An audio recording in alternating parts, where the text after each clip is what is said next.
think one of the biggest learning quite often happens through Q&A. So we're quite interested. We have a few questions already saved, but we'll open it up to the group to be able to raise any questions that you might have for us that we can discuss. Thank you. Yeah, I'm Joe, actually from Perth. We do some solar panel installation already. Yeah.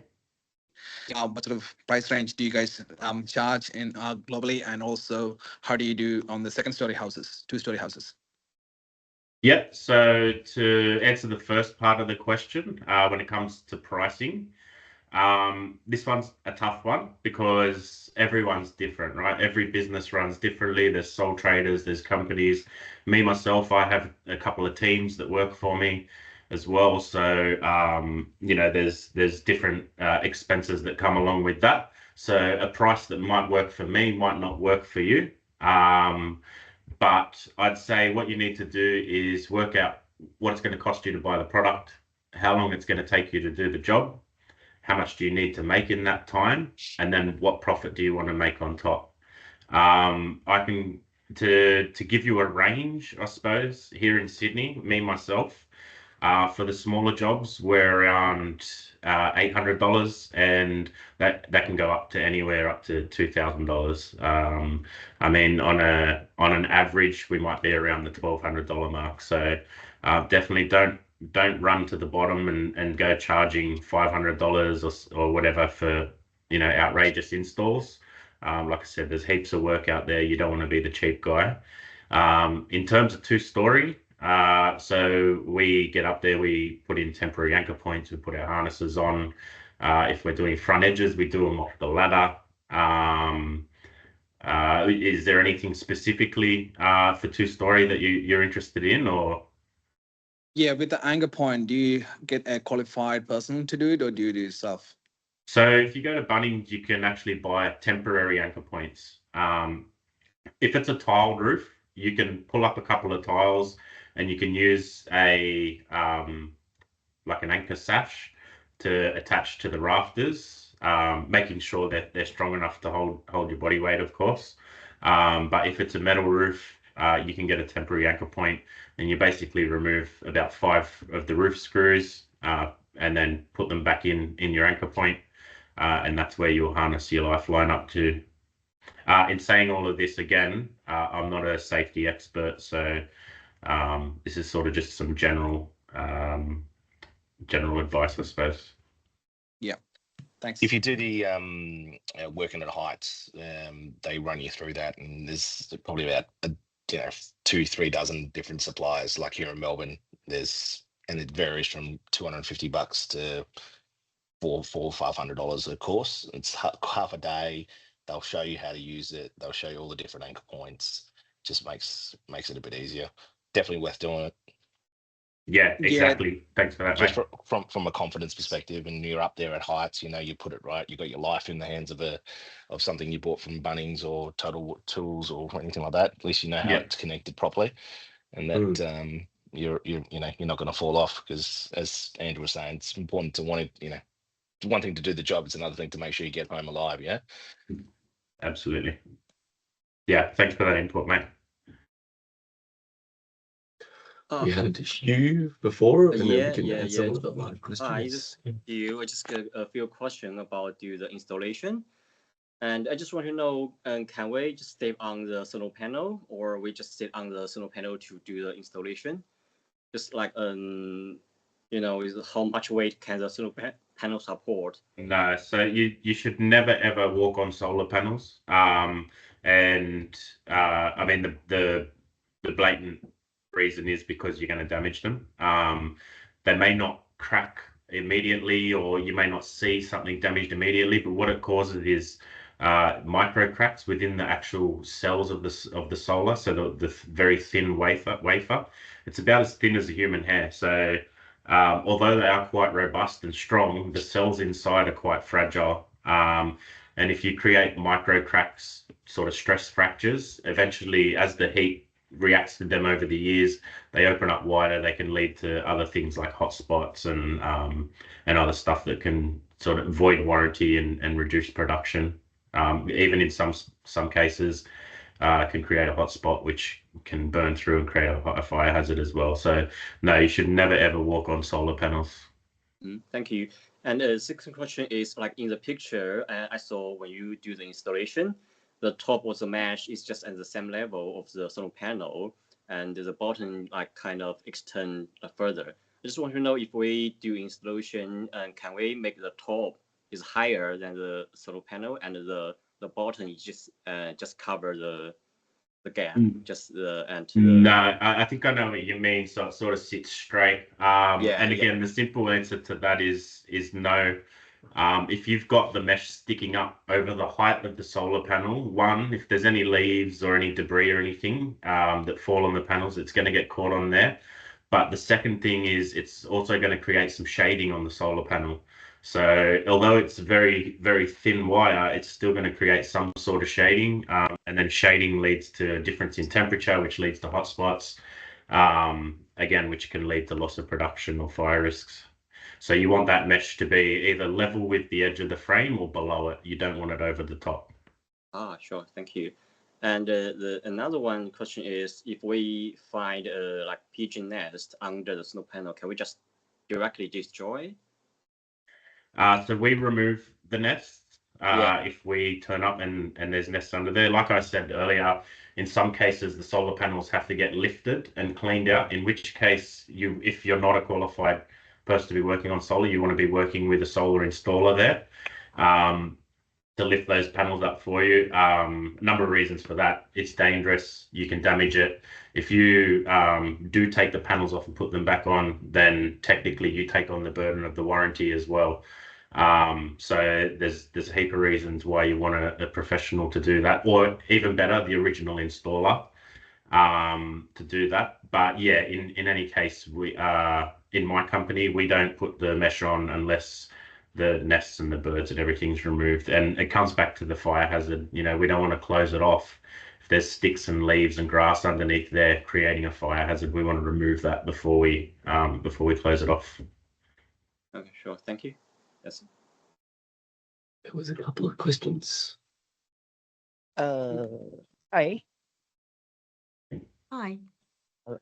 Hello. Hey, good afternoon. I would like to ask about what do you guys use some sort of what do you guys use to kind of like get the nest out of the under the solar panel when it's too far to reach? Do you have any tools that you guys recommend?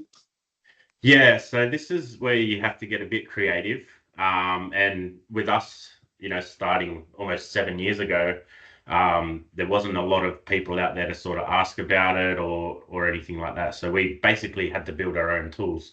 And what we came up with is we have like a hook sort of mechanism, and it's on a long pole. Now, the thing is, the pole can't be too thick or it's going to get caught on the rails. You also want it to be completely made out of plastic because you don't want to be using anything that's conductive. You want to be making sure you're not ripping around at cables or anything like that. And if you are getting a nest out at any point, like I mentioned in the safety slide, you want to isolate the system.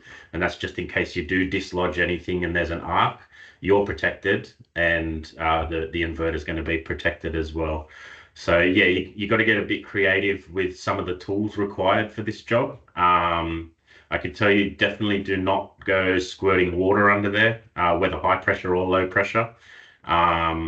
Yeah, but you can get a bit creative. You can use, you know, the poles with the trigger on them that sort of grab.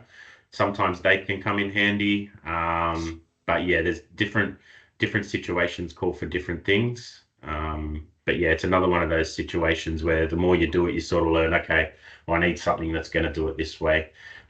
We use poles with hooks on them, but like I said, you want it to be non-conductive. And we've just had to make that ourselves. So it's not something you can just buy. Andrew, we have a question from Brock. He was saying, how long does it take to do the average job? Yeah, so if I'm to say an average job, I'd say maybe around 40 to 50 meters would be average for us here in Sydney. How many panels would that be, Matt? Sorry? How many panels?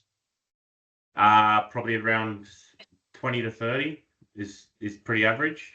It depends on, you know, what sections there. If you've got 20 panels in one section, then it's going to be 27 meters. But if you've got 20 panels in 5 sections or 3 sections, it could be up to 60, 70 meters. It all depends on the layout and what the perimeter of each of those sections is.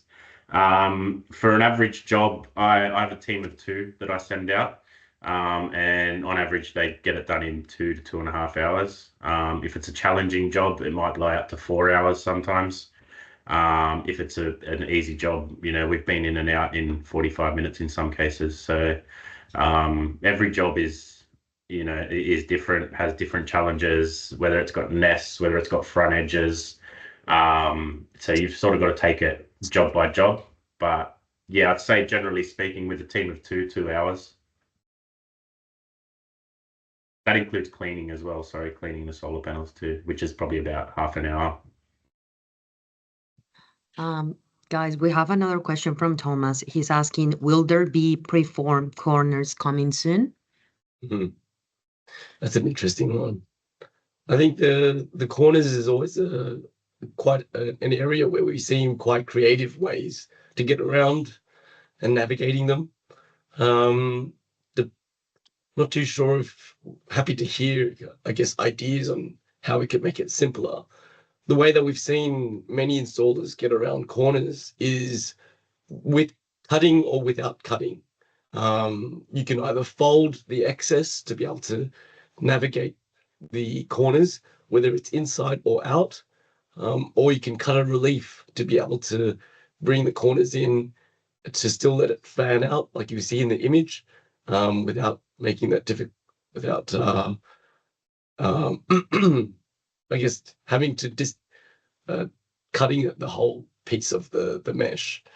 If we use preformed corners, my initial thought is that would you be then having to just carrying additional material that you need to go up with, whereas if you just go up with simply just the kit, it could be all done in the one go. So there's probably an option, but happy to look at ideas if you've got options and you want to reach out to us and share your thoughts and your experience. Is it something that you've used already where you've pre-cut corners and you go up there and you install it with that way that saves you time? The variable you've got with that is the fact that panels often set higher and lower depending on the roof profile. So if you're going to do pre-cut corners, you're going to end up with at least 3 to 4 different heights. It's quicker to cut them with a set of 10 snips. Yeah, agree. You can customize it. Agree, 100%. Good point. Thanks, Do we Claudia. have- Good question. Good Yeah. thinking. It makes us think. Good brainstorming. Do we have Are any the- other question, Are guys? the C-clips going to be part of the pack, or is that just that optional purchase? We are looking to see.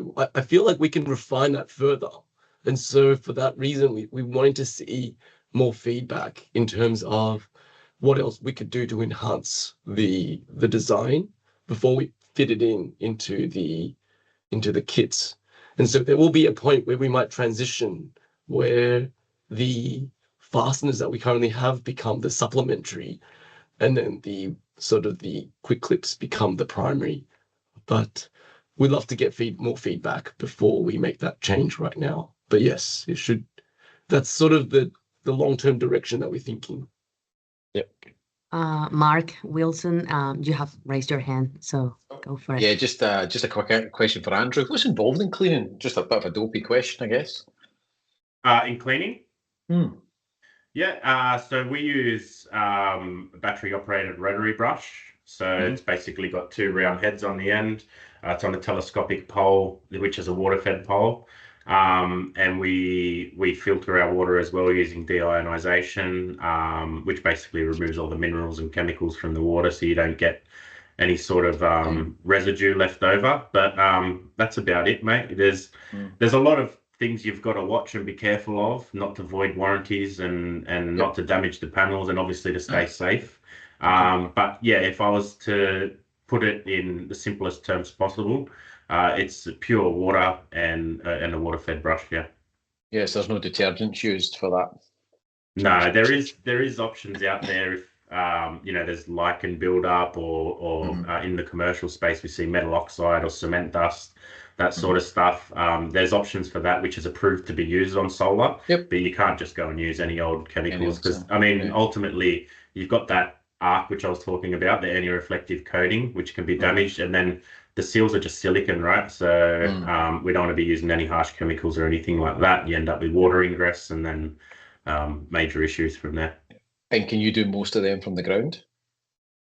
We do them on the roof. You do them on the roof? Yeah. So we do residential and commercial. When it comes to commercial, we use a remote control robot, which has 2 brushes on it and basically does 1.2 meters at a time, and you drive that along. Okay. Yeah. That's cool. I just wondered how it was done because I saw somebody with equipment one day and it did look like filtration equipment and different things. So I guess there was a bit more to it than just a hose and a brush. Yeah. There's a few guys in this webinar actually that would talk to you for days about cleaning solar panels. Cleaning things. Okay, well, I'm not going to start that conversation. I just asked. Yeah. No worries. Sorry, just to follow up on Andrew's question there, would you clean before you netted, or would you finish We clean afterwards. What we found is that when you're putting the mesh on, whether you're wearing gloves or not, you can mark it up, and it just doesn't look great, I suppose. And the second thing is, especially in the winter, we don't want to be wetting the roof if we're going to have to be working there. So we do the clean afterwards. Yep, fair enough. Good tip. Andrew, we have another question from Tony. He's saying, is there an option to not have the gloves in the kits? They are too small and become landfill. This makes me think of Apple's approach in terms of removing charging adapters and USB cables from their phones. And it could be something that we do. I think there's some point where we might need to make a call about that. And apologies if my hands are too small, probably. And I don't know if it was this first done, but we actually got extra large gloves, but maybe the large gloves are still too small. So I take a point about once there is a point where there's, a lot of people who are getting onto it, once they have gloves, they don't need a second pair. They can last. So it's a good point. Environmentally, we want to be conscious about that. So we might do the same thing as what Apple's done and remove the charging brick as we'll remove the gloves. But yeah, good feedback. Do we have any other questions? Yes, sorry, I have one more question. Just some more customer will ask the question like that: if they install the mesh and will still the pigeons come, or the pigeon will just fly away to find another target panel? Yeah. So what we found is, in our experience, there's probably some guys in here that are working in the wider bird proofing sort of industry that would know as well. But what we find is they tend to hang around for a while, and once they realize they can't get in there and continue to nest there, they'll move to, most often than not, the next door neighbor's house. There's been so many cases where we're back in the same street 5 or 6 times in a couple of months. But yeah, once they realize they can't get in, they'll start to look for other options. But the second the mesh is installed doesn't mean the birds will disappear immediately. Sure, thank you. Yeah. But most importantly, they won't be able to nest underneath. Awesome. Andrews, plural. We have other questions that we have gathered during the weeks. So one of them is, what are the most common mistakes pest controllers make when installing solar bird proofing? I'd say there's probably a couple. The first one would be not cleaning it out properly or leaving birds in there. We've had cases where we've turned up to jobs that have been done by other people, and there's been multiple dead birds in there, or they've left a baby in there, and the parents keep coming back to feed it through the mesh. That's probably one of the biggest issues. The biggest issue for the customer, I suppose, is when people are out there not doing it properly, when they're screwing into panels, when they're damaging the panels, voiding warranties. People are trying to get this done to protect their investment. So when it goes sour and panels end up damaged or warranties voided, then that's one of the biggest issues. And I mean, that's one of the reasons why I'm doing this as well, and trying to put some knowledge out there and raise the standards in the industry. And I'd like to hope everyone in this room feels the same. Another question is, do solar bird proofing systems need regular maintenance, and how often would you recommend to do that? Yes. So generally speaking, every 12 to 24 months, you should be cleaning your solar panels. And if not cleaning, getting them inspected, making sure they're safe, making sure they're efficient. It's an electrical system after all. It's not a set and forget thing. It's something you've got to look after if you want to get the most out of it, and if you want your family to be safe, etc. When it comes to the mesh, we've had cases where we've installed mesh as an alternate to leaf guard, I suppose, to stop leaves from building up underneath the panels. And when we go back there every year to clean the panels, then we obviously have to remove the leaves off the mesh, which is not a big job compared to removing them from under the panels. And that fire risk also isn't there throughout the year. So there might be some slight maintenance with the mesh if it's being used as leaf guard, not so much as bird proofing. But yeah, solar panels should be checked at least every 12 to 24 months. Perfect. Another question, Diana. Tony's just mentioned about the narrow gaps between arrays. Yeah, I was going to say that's that. a common. How do you this? That's a question that probably is back to Tony and Andrew and those who already do it. Well, how do you guys approach which is quite common to have a separation gap of maybe, we're looking at anywhere between 20 or a foot, 20 centimeters to a foot gap. How do you guys manage that? Yeah. So for something that's say about 30 centimeters or so, we would just put two pieces, and we basically lay them at the same time as we walk backwards. That way you're not walking back over it or anything like that. If it's a slightly smaller gap, say 20 centimeters or 15 centimeters, we use one piece and we put it in a U shape. So it clips onto both panels, but it's actually one piece. And then we run it that way.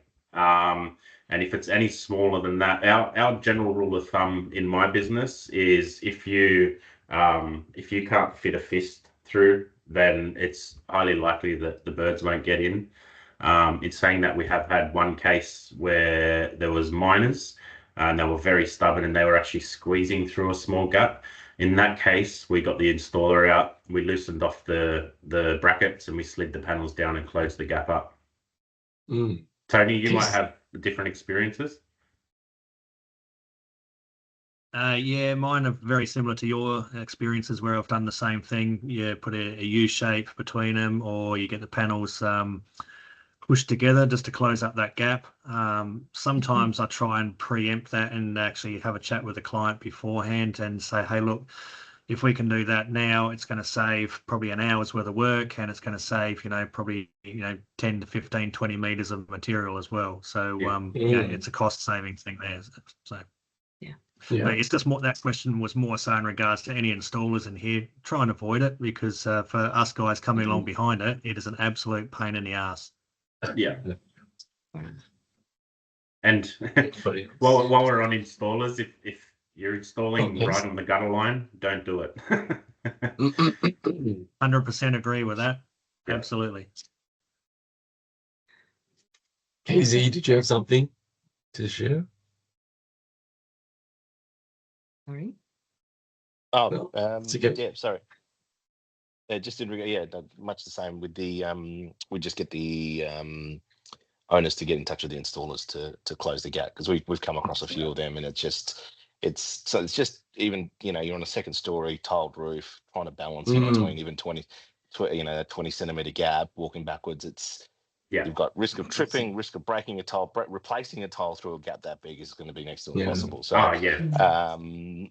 so better off put it back onto them to get their installers to come back, and they just Allen key it, push it down, but better they do it. And that way we can just focus on the proofing and what we're there to do. Yeah, absolutely. Do we have any other questions, guys? Or that's it? If anyone has any burning Yeah. questions, I'm more than happy for you guys to reach out. You can I mean, you can find me on LinkedIn. You can find my business on Google. If you want to call or email or whatever, I'm more than happy to help you guys out. Like I said, I want to bring the standard up in the industry, so that the more that I can do to contribute to that, the better, in my eyes.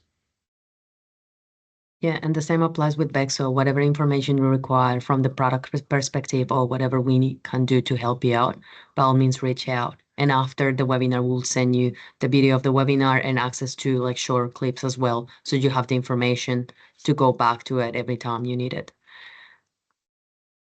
Yeah. Cool. Well, thank you so much, everyone, for joining us today. We hope all the information was really helpful. Yeah. And we'll stay in touch. Yeah, that's good. That's great. Well, So awesome. Thanks, guys. Thank you, everyone. Okay, have a good afternoon. thank you, Andrew. and Happy burn thanks, proofing. Thank you. Yeah. Thank you, everyone. Thanks, guys. Thanks. See you guys. Take care. Bye.